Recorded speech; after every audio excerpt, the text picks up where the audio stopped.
Miss হবে না আপনার পছন্দের টিভি শো। দেখুন জি5 অ্যাপে একদম ফ্রি। স্যার, আমি আপনাকে শ্রদ্ধা করি।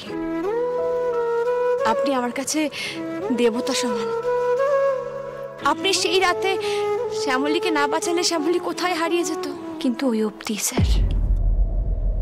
আমি আপনাকে সারা জীবন শ্রদ্ধা করে যাব, কিন্তু কোনোদিন আমার মনে আপনাকে স্বামীর জায়গা দিতে পারবো না।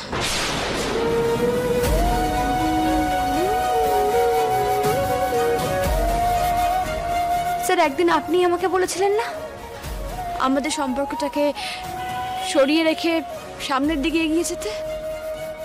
আমি এগিয়ে গেছি স্যার। এর মধ্যে ভালোবেসেছি কাজকে। আমার কাজই এখন আমার সব স্যার। আমি আমার একটা পরিবার পেয়েছি, আমার বাবা পেয়েছি। শূন্যস্থান পূরণ হয়ে গেছে স্যার।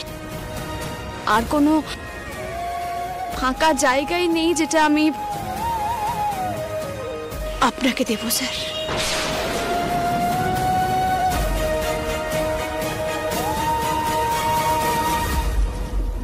আমায় মাফ করবেন স্যার।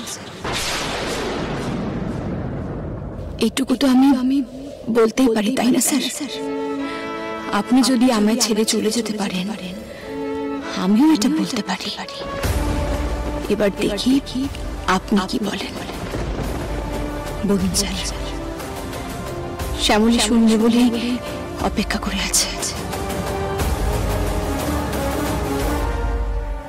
শ্যামলী, আমি আসলে জানতাম, জানেন তো, আপনি এই উত্তরটাই দেবেন। আমি এরকমই একটা উত্তরের আশা করেছিলাম। কোথাও গিয়ে সত্যি কথা এটাই যে আমি মানসিকভাবে প্রস্তুত ছিলাম এটার জন্য।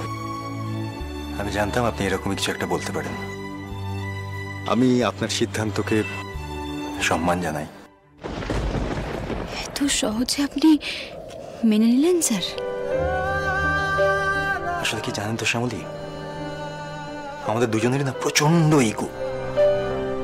সেই ইগোর পাহাড় ভেঙে আমাদের দুজনের একে অপরের কাছে আসা প্রায় অসম্ভব।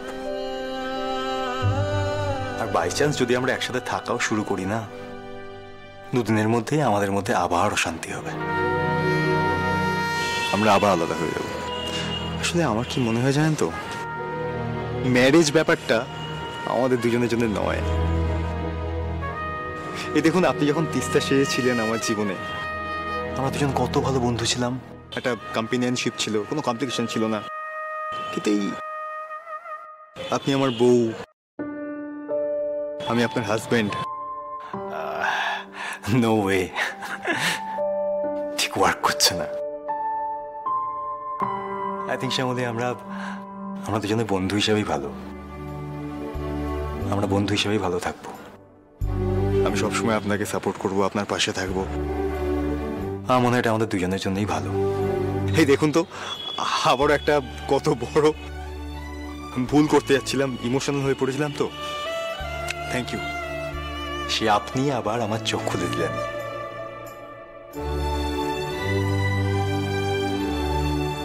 আমরা তাহলে বন্ধু হিসেবে নতুন যাত্রা শুরু করি। আশা করি এতে আপনার কোনো আপত্তি নেই। জি5 ডাউনলোড করুন আর সব এপিসোড দেখুন একদম ফ্রি।